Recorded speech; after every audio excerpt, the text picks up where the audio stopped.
Okay. Okay. We're recording. Hello, everyone. Today is October 4th, and that's official community meeting for Velero. My name is Ruben Vasiliev, and I'm the community manager for Velero. So please follow the code of conduct and be nice to each other, pretty much. With that, I'm going to kick off by saying I've pasted in the chat the link to the community meeting notes. I'm going to send it again for the rest that just joined. I'm not sure if you're receiving it, if you join later.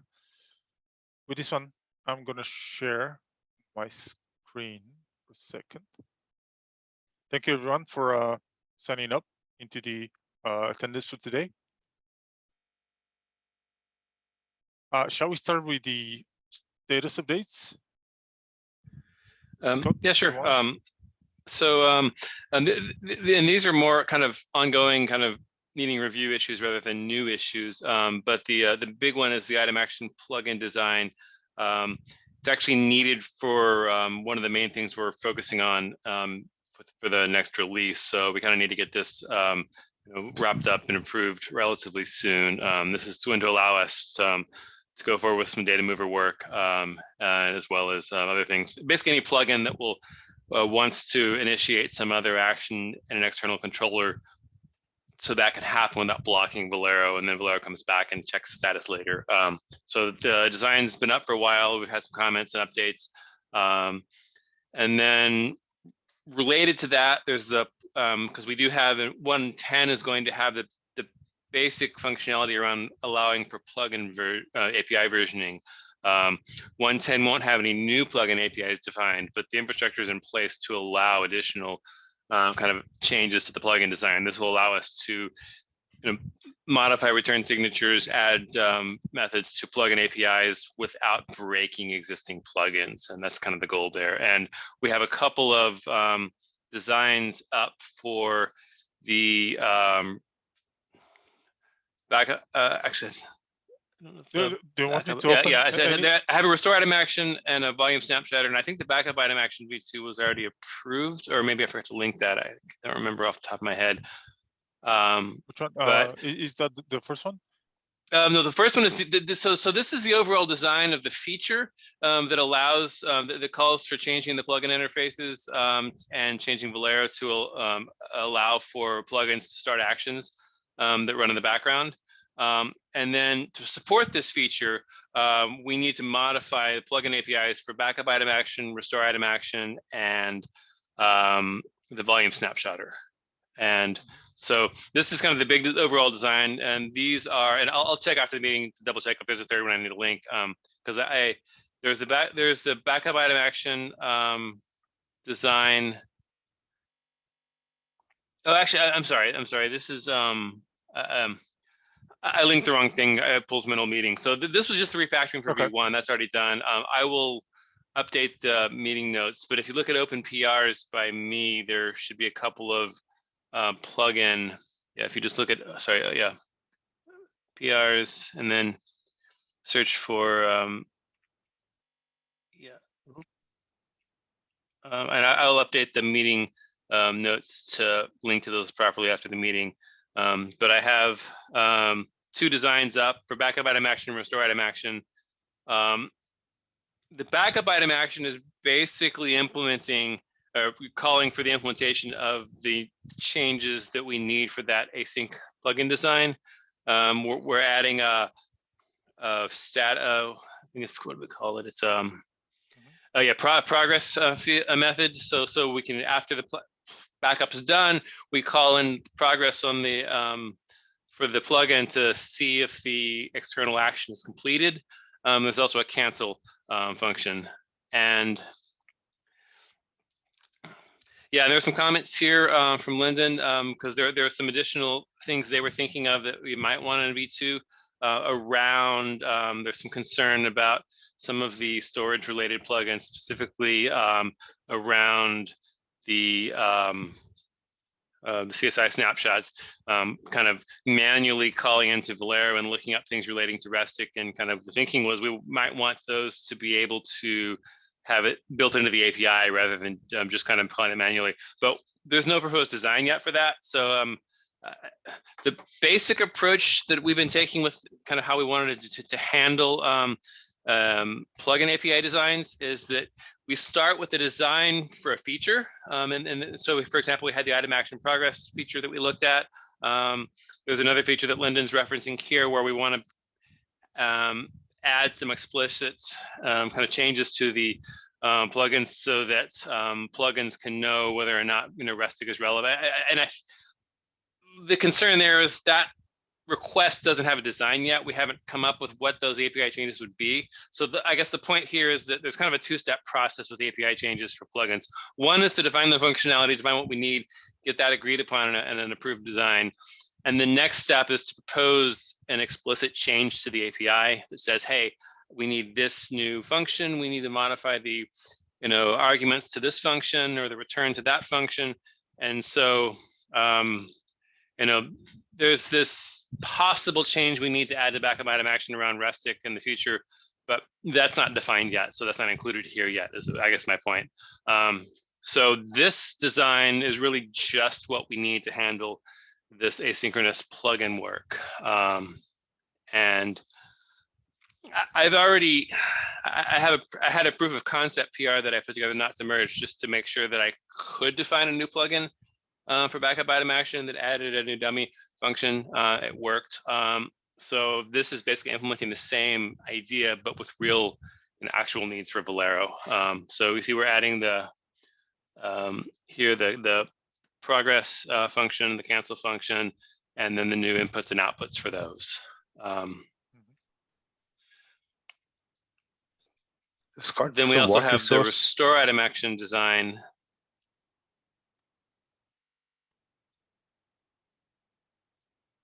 Someone was trying to say. No, I was asking, so what resource types are you envisioning this functionality to be used for? The data mover? Or? Oh, the main use that we have in mind immediately. In fact, we're kind of doing something on the OADP side at Red Hat that is a data mover. Well, we have a data mover for the current OADP release that uses the existing backup item action, restore item action. But we have some performance issues because it's a blocking action. So whatever the plugin does, we've got to wait till that finishes. And so this is a design that once it's in place, we're going to be able to basically use on that side. And the idea also is eventually to have a fully functional data mover upstream in Velero would make use of this as well. The idea being, when, for example, you have a plugin for for a volume snapshot, and that might create some additional CR that the data mover controller would pick up and go and actually move that data. So the Velero plugin would create that CR that the data mover plugin needs, add it to the backup, and exit, go back to Velero. Control goes back to Velero. So while Velero is going to the next item to back up, this plugin, rather this data mover controller in a completely different thread is acting on that CR that was created. Then at the end of the backup, when all the things have been backed up, Velero goes back to all those plugins that had registered, hey, we created this thing. It's an external operation, and we're checking status. And so if everything is completed at that point, so if this data mover action, for example, starts and finishes before the Velero backup is done, then at the end of the Velero backup, everything's complete, backup's complete, we go on. But the main point of the async plugin design is if those actions aren't complete yet, you're backing up this huge volume. So Velero's done with the backup, but the volume data mover work is still happening. Velero puts the backup in a waiting on async actions status, can move on to the next backup, and then later can check and update the status of the backup to move it to complete once all those plugin async actions are done. So that's the point of these changes here. And so there's a cancel operation here as well. And the purpose of that is if Velero hits a hits a configurable cancel kind of timeout. This is kind of analogous to the restic timeout we have, for example. So that if the restic backup goes longer than a certain period of time in existing Velero releases, then we time it out and we fail. We add that as a backup or a restore failure. This is kind of analogous to that. If the timeout is hit on these async actions, and they're still running, then Velero will declare it a failure, and a partial failure in this case, and then call the cancel API call method, which will then allow a plugin to optionally cancel that operation if it can. And plugins may not be able to cancel. It may be some external thing it has no control over, in which case it would just be no op. But this gives the plugin an opportunity to cancel something that Velero is declaring a failure. Yeah, no, so this was like one of the original requirements was like for to be able to like, so if you're spawning a process to acquire a database or something, and that is stuck, it's to be able for the plugin to be able to cancel those kind of calls. Right. Well, yeah. So basically, right. Yeah, So in the context here, when the plugin execute action happens in the first place. So again, if we're looking at a volume snapshot creation, for example, Velero plugin execute creates the data mover CR, which then at that point the data mover can start acting on this volume and doing what it needs to do to back it up and copy it into whatever storage it's copying to. Control returns to Velero to go on to the next item. At the end of the backup, and then periodically Velero is checking, hey, is this thing done? So it calls the progress method, passes in that operation ID, and the plugin returns back, yes, it's done, no, it's not done. Here's what percentage done or whatever. And Velero keeps calling that and kind of pulling it. There's some configurable timeout, maybe it's an hour, maybe it's 3 hours, whatever you decide, and there's going to be some default. If you hit that, 1 hour, 3 hour, whatever time period, and it's still not done, at this point, Velero is going to just declare the backup partially failed and declare this part not successful. And it will call that cancel operation on the plugin, which will give the plugin the opportunity to cancel the operation if it can. And it may be an operation that Velero can't cancel. This is kind of, the plugin is at this point at the mercy of whatever external process it kicked off. If it's a process that can be canceled, then the cancel operation in that Velero plugin would then go update that CR, set cancel as true or whatever the API calls for to cancel the operation. If it's an operation that can't be canceled once it's started, then it won't do anything. It'll just return. But that's up to the plugin to implement. This is just declaring that the API has this function in it that needs to be implemented.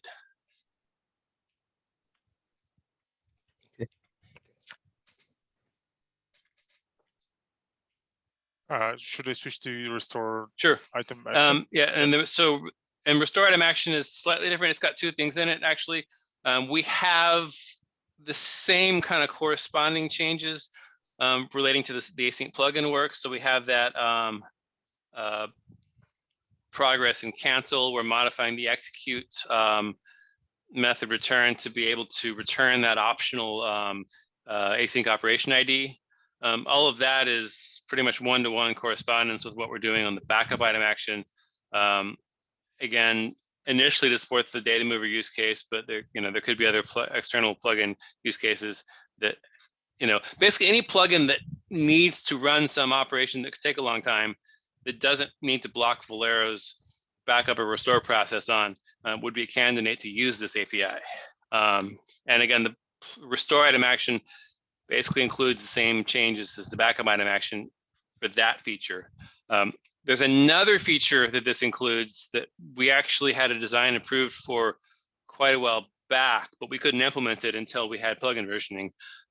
There's one of the things that happens with restore plugins is there's an additional items slice that a restore plugin execute can return. And the meaning of that for Velero is if I'm restoring a particular item and I return a list of additional items, I'm telling Velero these things in the backup need to be backed up first before we restore, or sorry, needs to be restored first before restoring the current item. And this is to handle kind of internal dependencies at a per item level. This was generated in response to a very specific bug we had on the OpenShift side, but it could be applied to anything where it matters. Most plugins won't need this because the way Velero, I say the way Kubernetes works with these internal references from one to another is the notion of kind of eventual consistency. So if I create an item that has an object reference to some other item and the other item doesn't exist yet, that's okay. Once it exists later, things reconcile, everything's fine. So for example, I can create a deployment that references a PVC. PVC doesn't exist yet. I create the PVC later. Once everything exists, the controllers reconcile, everything's fine. The problem is there are some controllers out there that don't follow this principle very well. And if you try to create something that references a non-existent item, there are some controllers out there that will fail. We ran into this with the OpenShift image stream tags, where if I create an image stream tag that references another image stream tag, and that reference tag doesn't exist, the create call fails. So our plugin for that, when there is a reference like that, and Velero plugin returns those additional items saying, hey, restore these things first because we need them before this thing is created. But there's still a race condition there because you issue the create call, you immediately issue the next create call that depends on the first create call.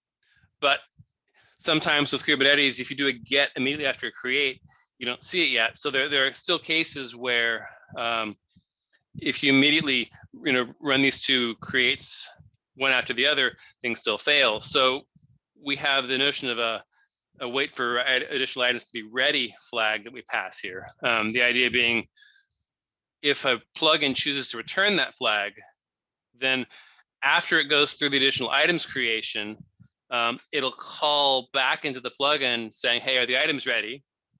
And the plugin will check to see if everything's ready. And if it's ready, it returns true.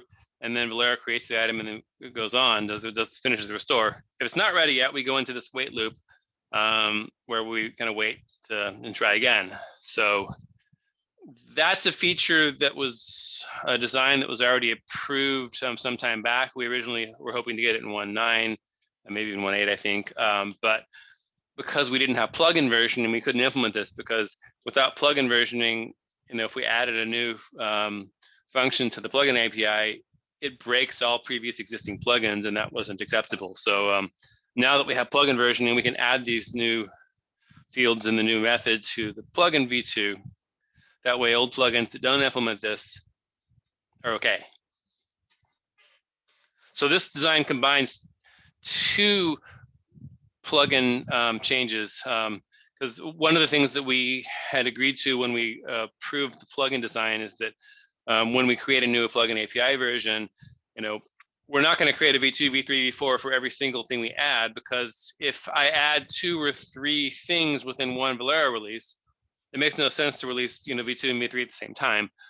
So we collect all those changes within a Velero release. So Velero 1.10, for example, will not have any of this. It'll just have V1 for everything. But Velero 1.11 hopefully will include both of these changes to the restore item action, the one change to backup item action. And then, back to the comments on the previous PR we looked at, where I think it was Lyndon that was suggesting, hey, we might want to think about handling this issue with Restic. If we have an approved design that says, hey, we need to add these things to the API, and that gets approved and we know what it is, we can also add that to this design for V2 even before we release 1.11. If we don't have that in place in time for 1.11, then that might go into a V3 and 1.12. So that's what these are in terms of and kind of where they came from. And there's one more design that needs to be added to these, and that's the volume snapshotter, because that also needs the same kind of changes, because we're supporting the asynchronous actions on volume snapshot uploads as well. And so then this was the refactoring for the V1 to kind of preparation for it. And so we'll need a V2 API design. And once that's approved, then we can actually put the V2 in place. And I'll update the notes here because I was linking to the wrong PR. These are already merged. So. Okay. That's it for me. Any other questions? If not, go on. Yeah. Do you need some attention from the community on this too? So right now, actually merging these is, I think, still dependent on that first PR we looked at, the overall item action progress, because this is a specific plugin API to design change that's dependent on the kind of feature API and feature design here. So this one will need to be approved and merged before the others are merge ready, just because you know, if there are requested changes here, for example, that end up with me updating those designs, you know, then we'll need to update those accordingly. But this is the main one that I think we need some you know, action. I know when we were kind of approaching the 110 feature freeze, the other maintainers were, you know, busy with other things, and then they didn't have time to get to this, and so we kind of need to. And I know, I guess I think most of them are on holiday this week, because I know China has a week-long holiday. So hopefully, basically next week, when the rest of the maintainers are back, these are things that really could use some additional attention. But at this point, we're kind of waiting on getting the requisite, you know, people on the maintainer side to kind of approve the design. There's been some comments, but, and also obviously we need to make sure that, you know, previous comments we've kind of gone back and forth on, that kind of everyone's satisfied with, you know, what level of changes that have been made, and when we haven't made changes in response to comments because of, for various reasons, that kind of we've agreed on the reasons and all that. Okay, so but ideally, you know, I'd like to see this merged in the next couple of weeks, just so that I can then get to a point where, okay, because once we get the V2 plugin API designs, you know, approved, at that point, you know, these aren't going in 110, so, but we can start implementing those basically as soon as the 110 release branch is cut, because at that point we can merge things to main, you know, for 111. This is something we want to do early in the release cycle, because there's features that are then dependent on these API changes. So that this is kind of, you know, my thinking here is that we get all this stuff approved by the time 110 is released, so that, you know, first thing in the 111 release cycle, we can get these changes kind of put in place. Okay, I'll get a note on this one, and upcoming Monday, when our folks from China are back, I'll try to address that to everyone into the maintainers team to take a look to drive this forward. Great. Thank you.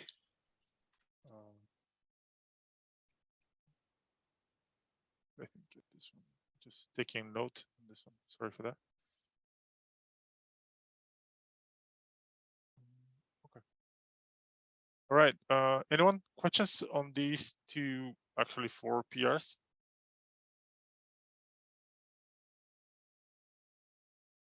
No. Okay. So next one, I've added a topic to discuss. I know I spoke with Zhao Lin during my vacation. We have discussed that, and he summarized it over here. Oh, actually, there's a new comment yesterday about the time change for the community meeting to change, instead of having it like it is right now, every first, every second, every third, and every fourth, to be bi-weekly. So we don't have the situation as we had. We have 2 weeks in a row without a specific meeting. And also, I think Scott or someone from Red Hat proposed to move that meeting that we have right now 2 hours earlier. So that will allow the Beijing team also to be able to join that meeting every now and then. Not always, but it will be at least a bit more comfortable for them to join. So can you, everyone, can you take a look at this proposal from Zhao Lin, and maybe share your thoughts right now? It's great for me personally as a European time zone. It's great if we move that earlier to make it in more reasonable hours for me. Right. Go ahead, Scott. So the original reason for just having it at noon was to accommodate West Coast time. at this point, I don't believe we have any regular attendees on the West Coast. Correct me if I'm wrong here, but I don't.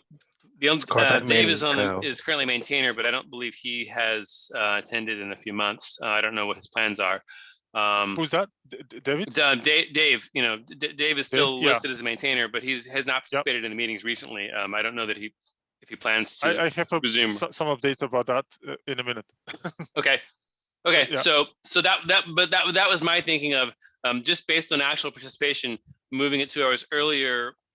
It would make it harder for people in the Pacific coast to come, although they could still come to the other meetings. But it would allow the majority of the maintainer team more flexibility in coming, because the current time is midnight for them, and they're not going to ever join that really. And 10 o'clock is still late, but it's it's not insane late. It's it's one of these. If it's an important topic, someone wants to come, they probably can. So that was my thinking. And I think the biweekly versus first through fourth. That makes it easier to handle the whole here there kind of meetings. And once we pick a start time, it makes it harder to guess without looking at the calendar.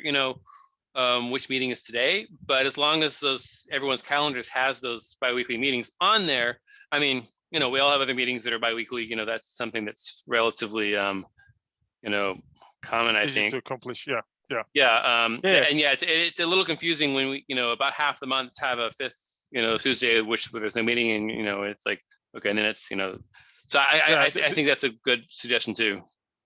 Yeah, I think so. I'm in favor of this one. So please, everyone, take a look at this one.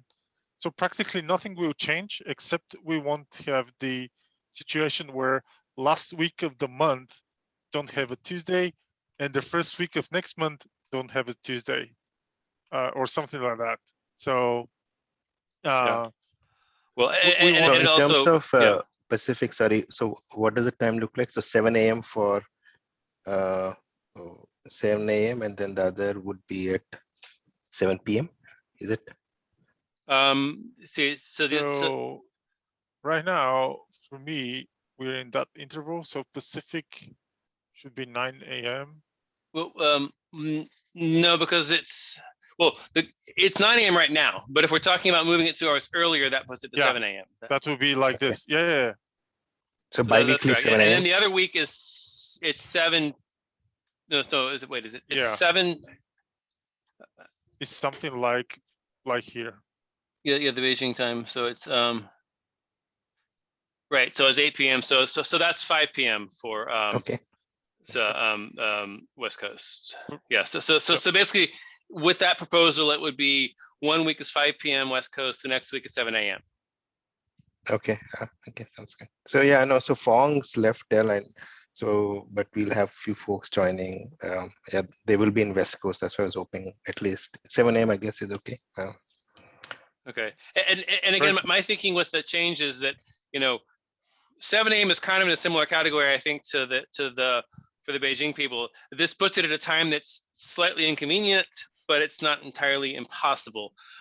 Whereas at the current time, it's more convenient for West Coast. 9 a.m. is obviously better than 7.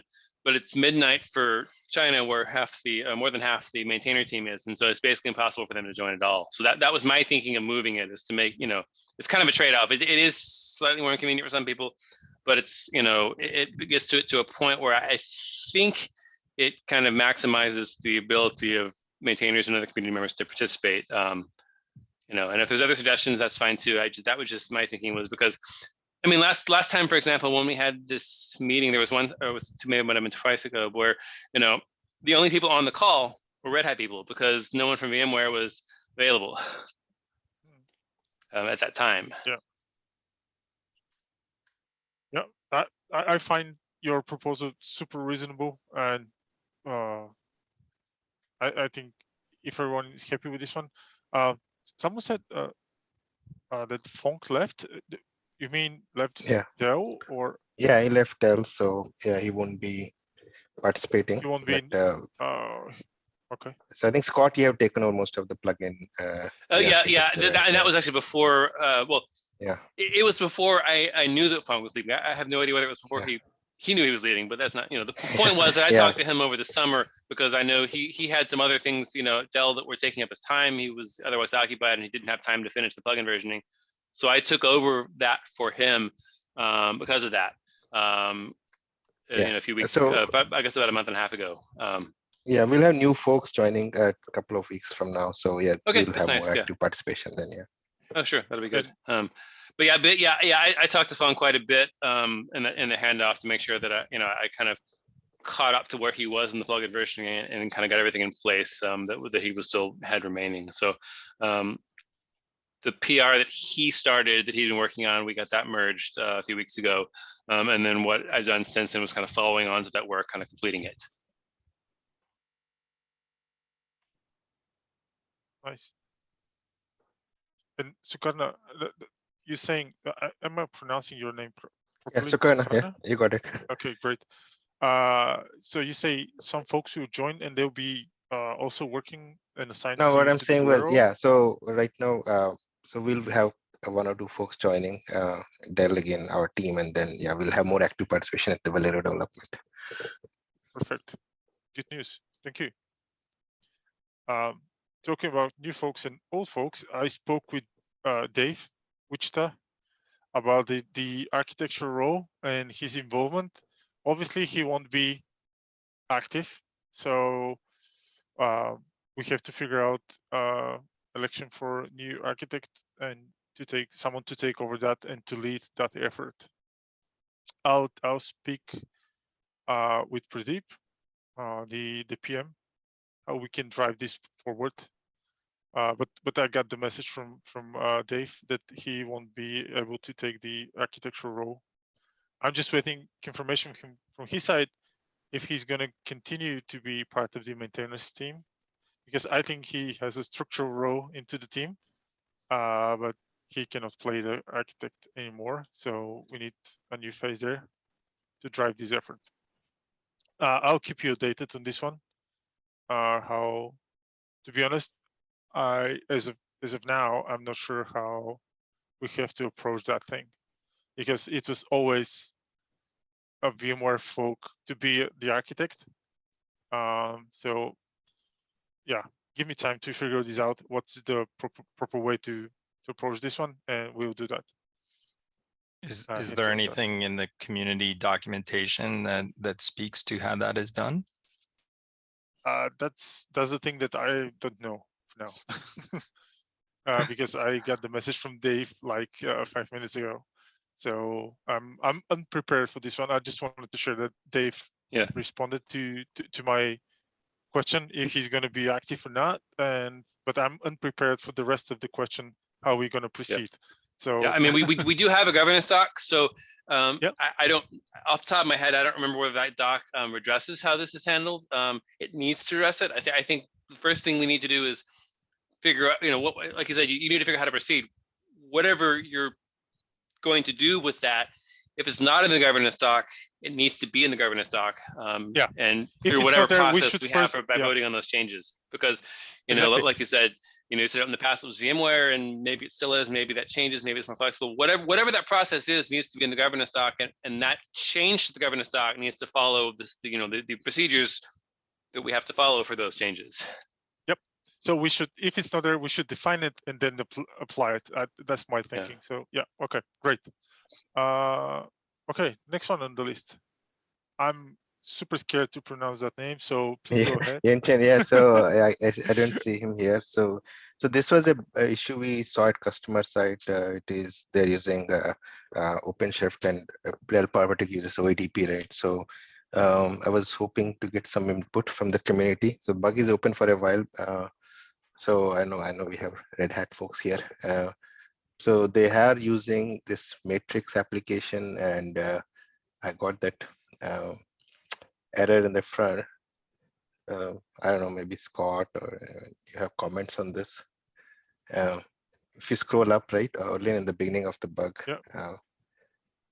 we are backing up CRD, and then it is looking for a V1 beta 1, but I didn't see any API resources with V1 beta 1, so I was kind of confused.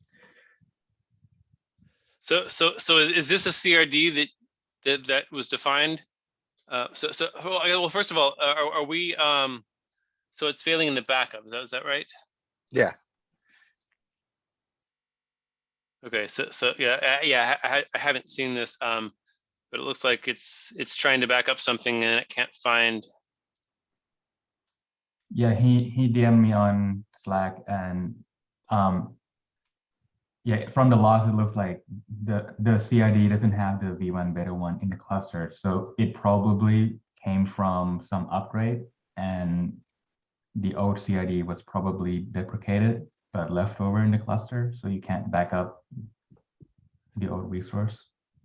But right, so yeah, and I'm off the top of my head, I'm not sure how that works. If you have a CRD defined that's for a version that's then been deleted, is that resource still usable as is, even though it's defined according to a CRD that doesn't exist anymore? I think it's still usable. Wondering how the app is working if that CRD doesn't exist. Yeah, I mean, I know yeah. Velero has code around, you know, when we're backing up a resource, it tries to back up, you know, multiple versions if they're available. I don't know how that works in the context, whether that's an issue with the CRD or whether maybe that's this may actually be in that code where it's trying to back up all the versions of the CRD that are defined in that CR, but the CRD itself doesn't define, you know, like I said, maybe the CR was created with one version and then deleted. So that may be something that Velero. So the CR is basically this one, right? mtxengines-matrix.com. But we didn't see any reference to V1 beta 1. It was V1. So that's why it was confusing where it was getting V1 beta 1 reference from. Yeah. I'm thinking this. I'm just kind of thinking about it now. This may because one of the things that Velero tries to do is that, you know, because when you just do a you know, kubectl get, you know, on a resource, you get the kind of the default version, but if multiple versions of that resource type exist, then you can retrieve, you know, the V1 or the V1 beta 1, and one of the things that Velero tries to do to handle compatibility and restore is that, you know, for example, if you have a deployment that's got V1, beta 1, and V1 defined in the cluster, you can, you know, Velero will back up both of those. That way on the restore side, if you're restoring to a newer Kubernetes that only has V1, not V1 beta 1, it'll still work. So it may be in that code where Velero is recognizing that this CR was created with, you know, V1 beta 1 as a valid version. So it's, but then that version was removed from the cluster. The CR still works because it also has V1, but Velero is trying to back up all the versions of it. So, and if that's correct, maybe what Velero needs to be doing here is, instead of erroring out, you know, if you have a resource where it's trying to back up, say, 2 different versions of, and only one of them works and one of them doesn't exist, that should probably be logged as a warning and Velero move on. Again, I'm just guessing right now. I haven't you know, reproduced this myself, but it looks like what's happening is Velero is trying to, you know, back it up, both versions of it, but it can't because one of those versions, it doesn't have access to the definition. So if I do OC get, I just see only one. Right. Yeah. OC get normally just shows you one. I mean, I think you can specify a version. I forget now how to do it. The CLI. But because I know with and again, if you have a resource that has multiple versions defined, one of those is the storage version. That's what's actually stored at natively, and then, you know, the cluster can convert that to different versions if there's multiple ones defined to use it, you know, different ones. So Velero tries to use all those in the backup. That way, it gives it maximum flexibility for restoring in different versions of Kubernetes. But I think the issue here is that there's some mismatch. You know, it's been defined. Maybe one of the versions that the cluster thinks this object has as valid, the CRD has been updated, and it's no longer valid because of that.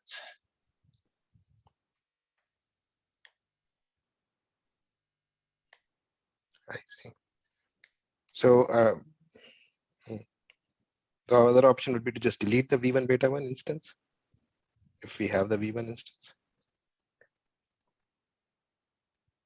Well, the thing is, if I think what's going on here is the matching between, there's the CRD, which is defined, and it sounds like your CRD only has V1, not V1 beta 1, and then you have your actual custom resources. And there's only one CR for that name. It's just that it can be retrieved in multiple versions. You can say, hey, give me the V1 beta 1 version of this, give me the V1 version of this. And if all those versions are defined in the CRD, you can access that resource as multiple versions. So I'm thinking what might have happened here is that at one point in the past, you had a CRD that defined both versions. You created this resource, the CR, when those are both available. Then you updated the CRD later to only have V1, or maybe even you created it initially as V1 beta 1 and you only had V1 beta 1, and then you upgraded your CRD to V1. And so now you can access your resources V1, but but the cluster knows that it was at one point available as V1 beta 1, and Velero, using the discovery code Velero uses for finding all the resources of resource versions for a given resource, it's still seeing V1 beta 1 should be an option, and then it's failing to find it. So, and again, that's just a guess. I'd have to see it in the cluster that's reproducing it to confirm that. If that's true, I think the fix probably is to modify that Velero code so that for this specific error of, hey, I can't back it up as V1 beta 1, let's just log it as a warning and not fail the backup because we still have the V1 version of it. That's kind of what I'm thinking now, at least. Okay. Yes, I guess first thing, so you mentioned we have an option in OC to get all versions. I'll check. So at least we'll see, right, there is another resource of V1 beta 1. Right. And again, to get all versions, I'm not sure whether you'll see the V1 beta 1 or not, since it's not defined. I'm not sure how is Velero getting it then? Well, that was my next point, is that I don't know whether the code that that OC uses for retrieving something by version is the same.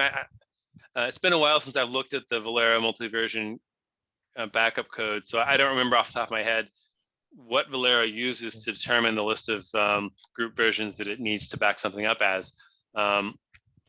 Once we can find that, we can kind of figure out, okay, let's look at this object and to see if the cluster thinks that this is both V1 and V1 beta 1, but then V1 beta 1 doesn't exist as in the CRD. There may be some change we need to make to the Velero code where it determines what versions it thinks are valid. Okay.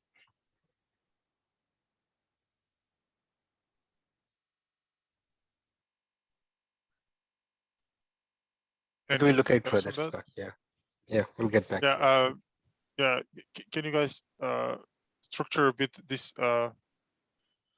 output here, because right now, if someone wants to join the discussion, it will be hard to understand why this is here and this one. I mean, more meaningful information, these logs and stuff. Thanks. Next one, Shubham. Yeah, this is an issue we opened last week. So our performance and scale team at ADAT did some research on creating backups for 100,000 PVCs. So we have Emily on the call. Hey, Emily, do you mind giving a summary of the issue, just so that we can discuss? Yeah, sure. Oh, can you guys hear me? Yeah, sure. So, as Shubham was mentioning, our skill and performance team was testing with backups with a large number of PVCs, and we were hitting that error log you can see that I pasted at the top of the issue. And after I looked into it, it looks like it was basically just due to the fact that on the recreate volume snapshot content, function, there is a default timeout for that is currently set to 1 minute. So we tested this by increasing the time to 5 minutes. It got further along in the backup process before failing, and then with a 10-minute timeout, it eventually worked. And this was tested several times just to, excuse me, make sure. So I think what we concluded for what needs to happen with this issue is to make this timeout configurable. Create a new value for it. This one you mean, right? Yes, that's it.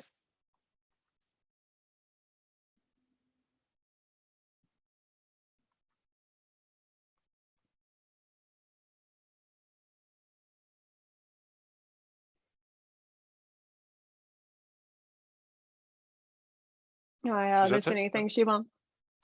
Yeah, so basically we just wanted an opinion whether we should go ahead with making this configurable via some API value, or do we want to reuse any spec that we already have for CSI snapshot timeout? Yeah, I saw there was a comment on the PR suggesting that the timeout really shouldn't be reused with the other one because the conditions that are really the same for both, Yeah. and that a different timeout value would be more appropriate. Yeah, I can I see that or I understand that, so I think that may be the best path to take. Okay, makes sense. Then we can work on a proposal PR to submit for this. Yeah, I can get that started this week. Awesome. Thank you. Did we want to discuss finding perhaps other possible issues that are like this one with the hard-coded timeout, or is that for another time? Yeah. I guess the question there is, yeah, this is at least the second case of a hard-coded timeout that we've seen, causing bugs for us. Actually, Shubham, did we ever get the other one resolved? I think the other 1 minute timeout, we just moved to a 5 minute hard-coded timeout. Yeah, for the configurable repo insurer, we didn't make it configurable, and we just increased it to 5 minutes. Yeah. Yeah, I mean, I think the general point here is that so we have identified at least 2 places where these hard-coded timeouts, worked great for tests in low volume environments, but with large backups and busy clusters, suddenly stop working on us. It might be worth spending some time trying to identify all of the places where we have timeouts to find, which ones are configurable, which ones are not configurable, and for those that are not configurable, what should we do about that? Because pretty much any hard-coded timeout, eventually we're going to find a backup big enough or restore big enough or a cluster busy enough that that's going to cause problems where the timeout's being reached, even though we're not failing, we're just being kind of slow. But Velero then either logs a failure when it wasn't appropriate or causes a failure by moving on without continuing to wait.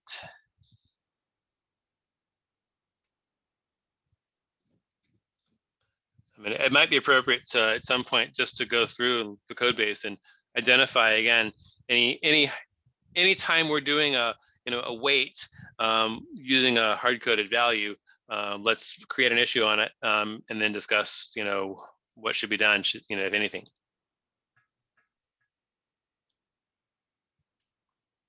We can create a bug bash for this one if you want. If he wants to play a game on this one, and some rewards on this one. I'm kidding, of course, but that's a valid point to make it more structured, like a general issue and then linked issues to this one, or right. One by one? I mean, we had these 2 specific issues where we already identified, hey, this is a bug for us. We need to make this specific one configurable. But the general issue is, hey, we should really at some point spend some time, going over the code base and identifying. Let's look at all the places where we're doing, poll immediate or whatever.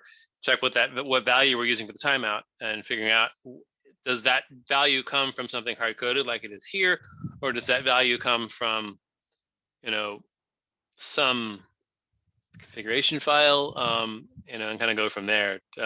Because, if we can identify something, something else where we're waiting 1 minute, maybe we say, hey, let's fix this before, we have a customer who's failing their backups schedules, over it. Right.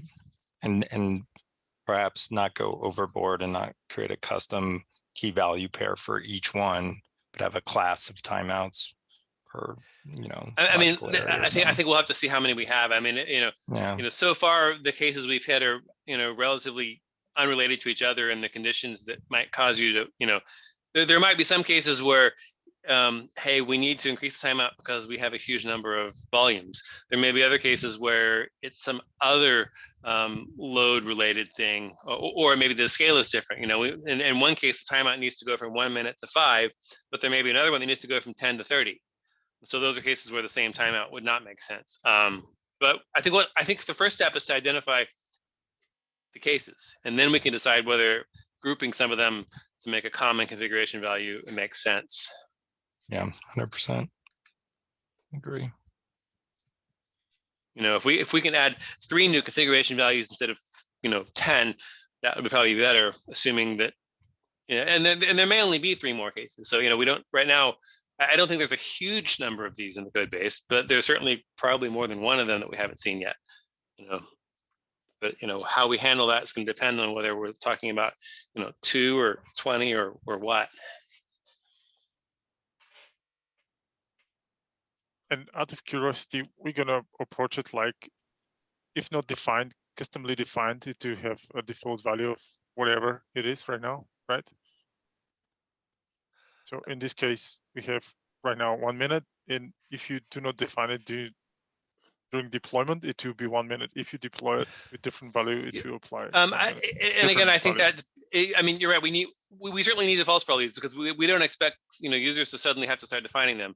I think in most cases the default should probably be what it currently is, but in some cases, like the one that we identified that we just changed in 192. At that point, we made a quick change. It was what, Shubhan, did that go into 192? I don't remember.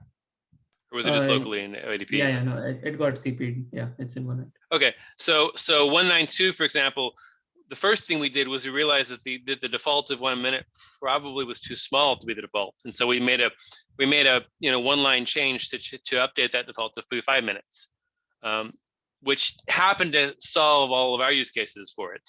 The next step is to make that configurable so that if someone doesn't want it to be 1.5, they can go back to 1. But the point is, I think in all these cases, there's 2 parts. One is to identify the hard-coded timeouts that we really want to be configurable. And kind of, I think a secondary issue is,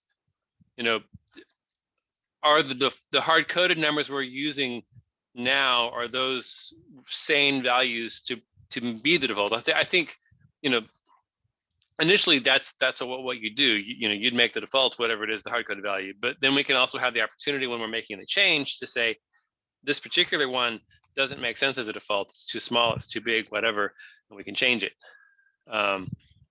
But at a minimum, we would want to make these things configurable with a default value the same as the current behavior.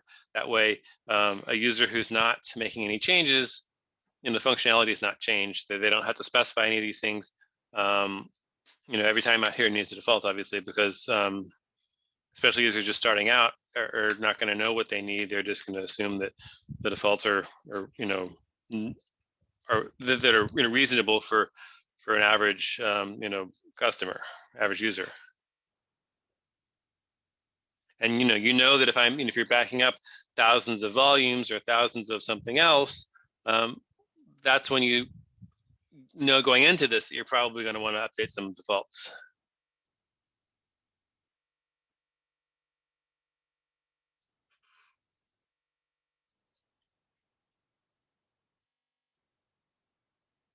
Okay, anyone? Anything else on this one?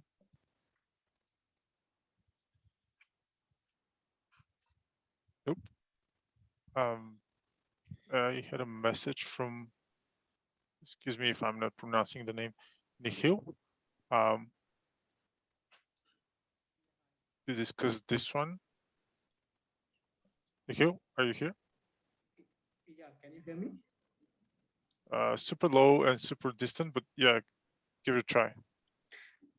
Yeah, so just I wanted to check regarding, so previously we were having version 1.6, which was fine. So recently we used the latest versions like upstream of 1.9.2 as well. So we are not facing any such errors in the logs, but our pod volume backups are getting completed with error as so which I have specified here, wrong password, and our backups are getting partially failed. So I'm just seeking help on this, but yeah, I don't see much any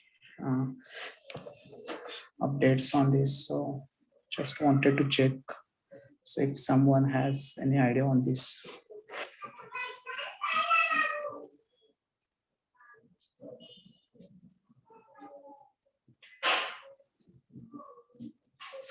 Anyone on the line who can say something about that, or Using the stick. Yeah, we are using Restic, yeah, for the backing up the volumes. I'm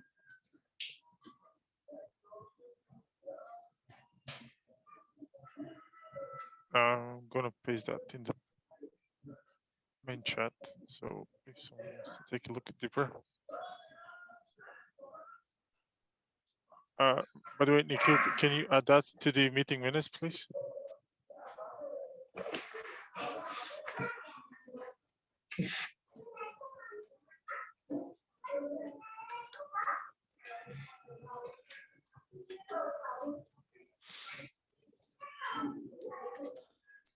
So are there no errors in Restic logs? No, I don't see any logs. I was just looking at the PBB. issue. It looks like I see the Restic error is unable to read root certificates. No search file or directory. So I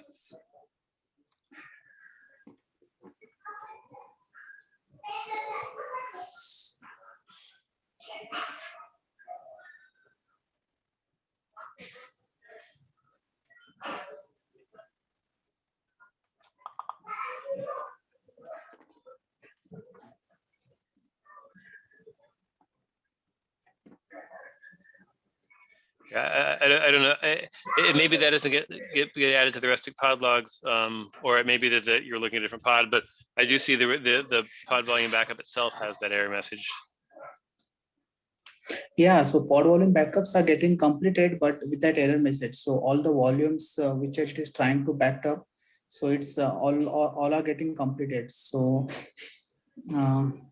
right. So I mean, it looks like there's Rest is having a problem of either accessing the volume or something. I'm not sure, because it's just saying it's unable to read the root certificates, the temp cert, whatever, no such file or directory. So I don't know if it's not there or there's file access permission problems.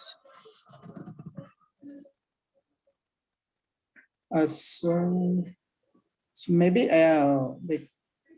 so if that was an issue, so at least like pod volume backup should have been failed or something. So the phase is showing as completed.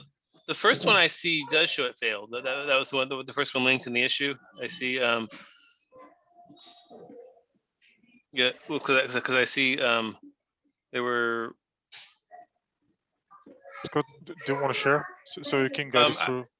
Yeah, I'm just. Yeah, I was just sure. I was just looking at the issue that was linked, that you linked. Yeah, the main issue has PBB in failed phase. So if you mind, I can just share my screen and show you. So I have just entire thing which the logs recently I just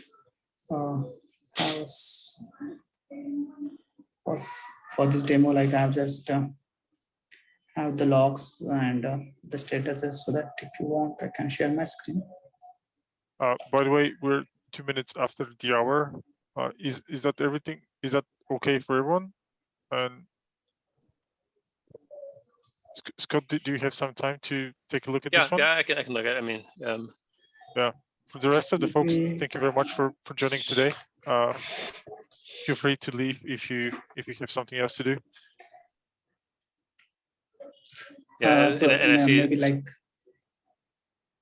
Yeah, so I just did this backup. I just done, and its status has been like partially failed. And here we can see like everything. The restic backups has been completed.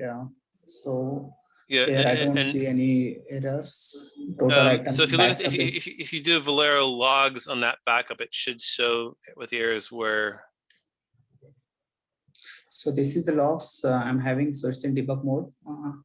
So maybe if we Yeah. check out If there's an error, if it's partially failed, that means there's going to be at least one backup log with level equals error. Because that's the way that on the backup side, Velero determines there were errors. It checks for logs with level equals error. so maybe like I That's just those are so level. If you just search for level equals error, that should because otherwise you're going to get debug logs. Because see for every line here you see level equals debug at the beginning. We're looking for level equals error, and yeah, so.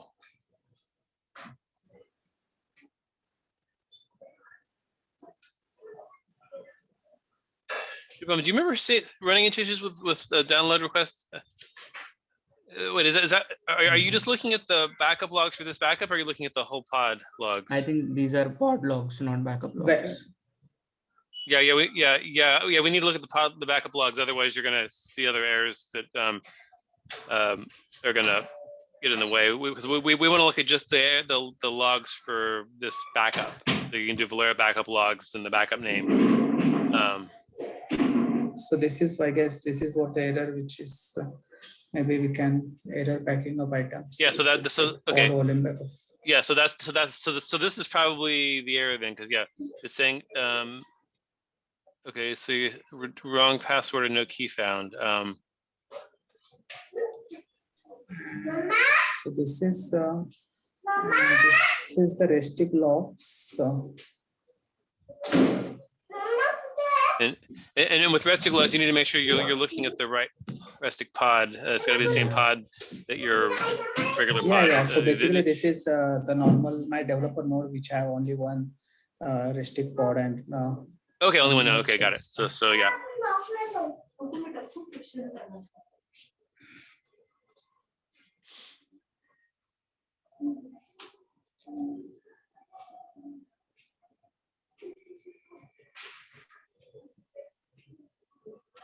So go back to the error message again. What was the?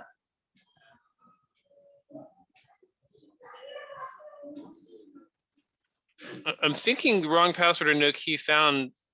That I'm thinking the restic command may have succeeded, and then the part where we upload that to the backup storage location maybe where it's failing.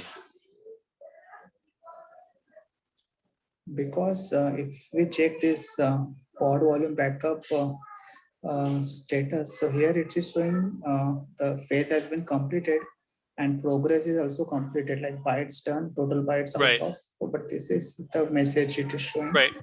Yeah, that's what I mean. Because when you're looking at restic logs, that succeed. I think the restic command line, the restic CLI succeeded, and then I suspect that error that we saw happened when trying to upload that restic backup to the backup storage location. Though I'm not 100% sure because I'm not sure where that came from. Let's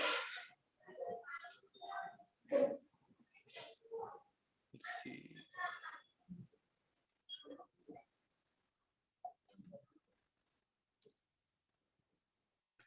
Is this from the and which version is this? 1.9 or what version of? It's of one. It's a 1.9.2. So this today only I have I used upstream branch. So I'm checking this from like 1.9.0, 1 and 2. So okay. So I'm assessing this. So And we it have was fine with now. earlier versions. Yeah, 1.6. We have. So currently we have in So production. It's for 1.6. maybe because of some Copia refactoring. Well, no, this is 1.9. That wouldn't include any of the Copia refactoring. Oh yeah, sorry, my bad.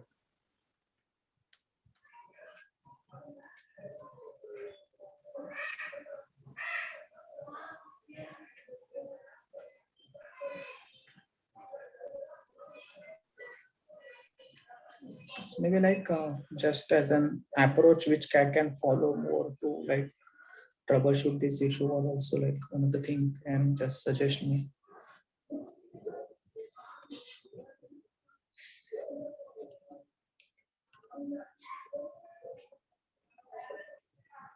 Yeah, do you know if there were any other changes around? I'm just thinking if this is a problem and uploading the to S3, because I mean the backup itself is succeeding otherwise. So that's, you know, if the backup source location was not working, you'd think it would fail at that level. But I'm not really sure what the source of this wrong password or no key found message is. I don't see that particular string anywhere in the Velero code, so it must be coming from some library that I we're linked calling. it. It's from Restic. Oh, is it? Oh, is that in the REST code base itself? Oh, yeah. Yeah, in internal repository key.go. Yeah, I see. Okay. So that means there's a failure on Rustic.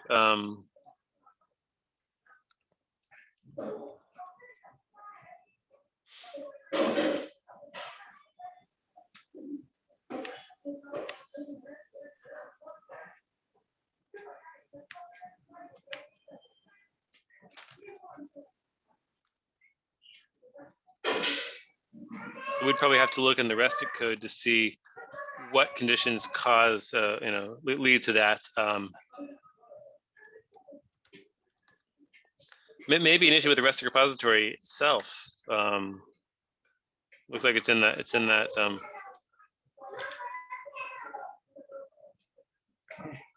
mean, if it's in the internal repository key, I don't know if the Rustic repository has an issue or some. So it's I guess I'm using version 1.3 of Restic. Seems, yeah.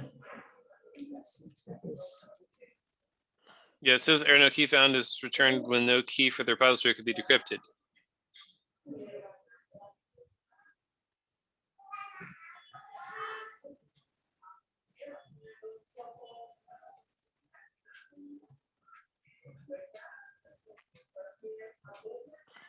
Have you tried earlier versions of Velero?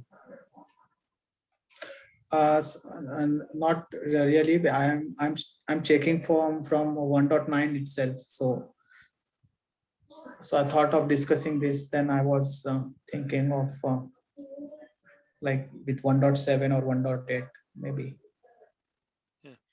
And the other thing, I know in the Shubham, do you remember when we were having some Rustic repository issues? What those look like? I mean, I don't know. I'm wondering if deleting the Rustic repository and trying again might resolve this. If this is a problem with the Rustic repository, because I know Velero creates that. Yeah, like I think this is maybe during the resting init process it's failing. Can you look to see if the Rustic repository itself, what the status is of that? Yeah.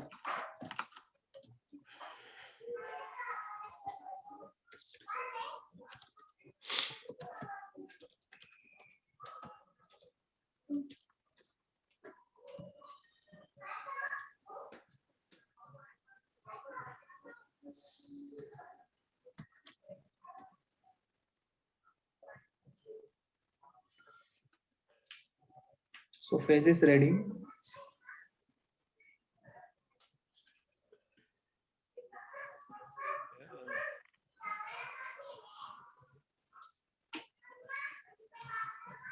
And do you see restic data in your bucket? Yeah, it's yeah. So basically, I have tested that. So we it's creating the restic folder in bucket itself. Okay. yeah, some folder as a config and keys. But Mhm. but yeah, this error message is from Restic when it's trying to decrypt the repository keys. It looks like, but I don't know what could lead to that. I've never seen this particular error myself.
So is there any keys folder in your bucket for Restic Yeah, there is keys folder. and logs as well? Maybe right now can try.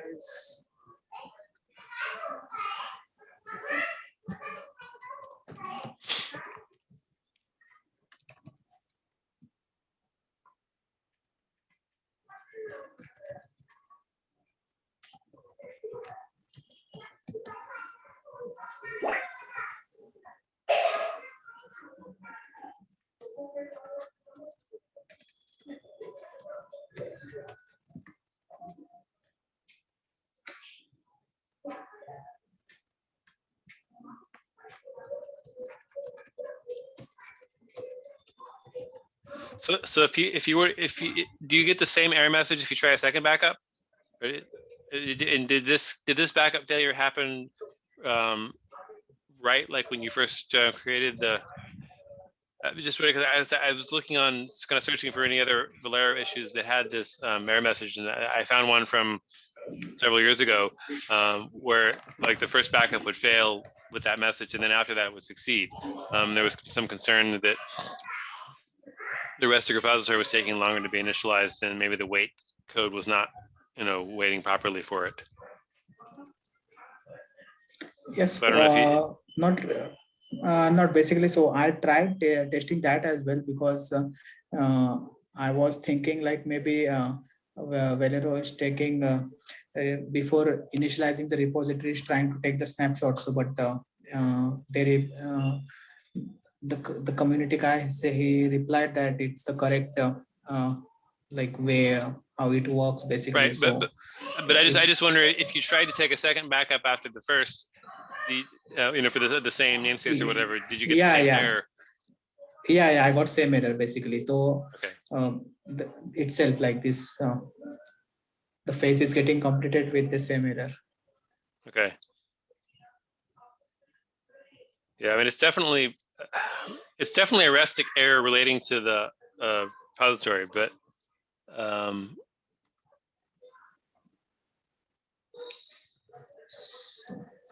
maybe if we maybe if possible, can you just tag or add some repo like Restic, someone who can just take a look at this issue like. Or do I need to create another issue with the restrict team or something? Maybe like.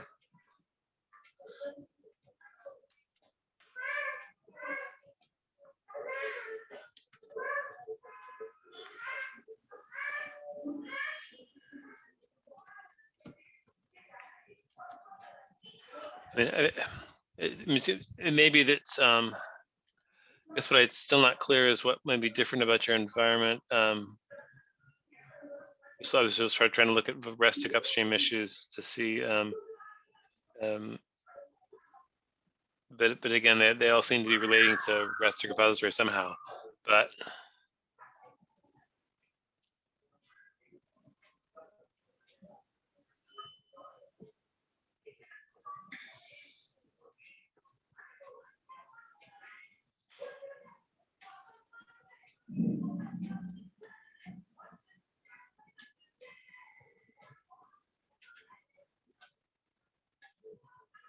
Yeah, see someone else hitting this error, and there was an issue with a subdirectory in the bucket that shouldn't have been there. I mean, again, I don't know if that's related, but this was, again, these are all issues from a long time ago that someone saw, you know, some older version. So I don't know if that's at all related.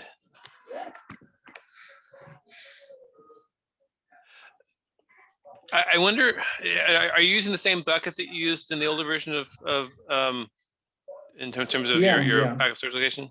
Yes. So I wonder if it might help to completely empty, basically delete everything in the bucket and start over. It may be that there's something about the way Velero worked in an older version that was different in terms of what got stored. And so maybe there's some mismatch there between some old obsolete files or directories. And if you started with a completely fresh bucket, maybe the problem goes away, maybe it doesn't, but at least that eliminates one possibility. So this is like our developer node. So we are installing everything from fresh here, like so.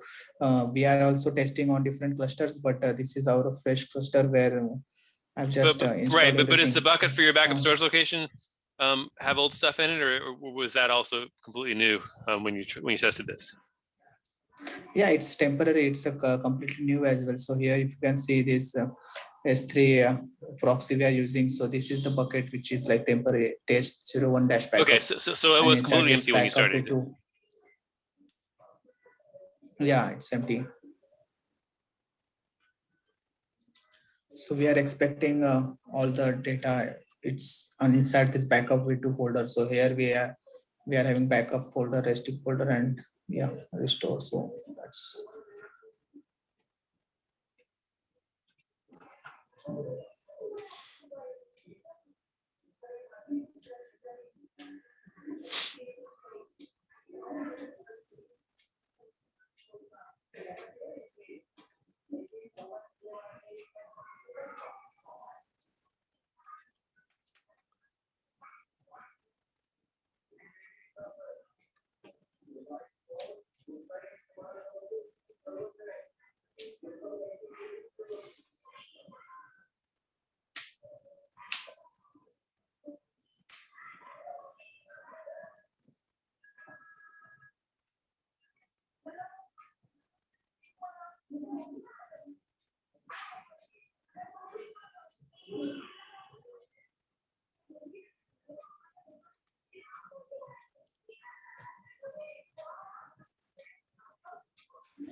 Yeah, it might also be worth trying 1.8 just to see if 1.8 versus 1.9 there's any difference, because we said 1.6 is working fine for you.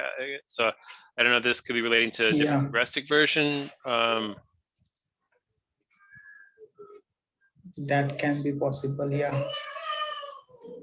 Although I guess if you although actually I guess if you're using ODP, then probably not. We didn't have version 1.8. So, but if you go to like the ODP 1.0, which would use Velero 1.7, then again that might be another point for comparison. Okay, yeah, sure. So maybe I'll test that, and maybe I'll try to join the next session, and we can discuss then. Okay. Thank you for your help. Yeah. Sure. Okay. So I guess if that's everything, we'll go ahead and end the meeting now. And just let us know if anything changes with the different version. Yeah.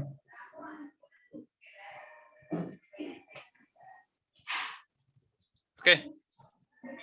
Thank you, Scott. Yeah. Thanks, Shubham. Thank you.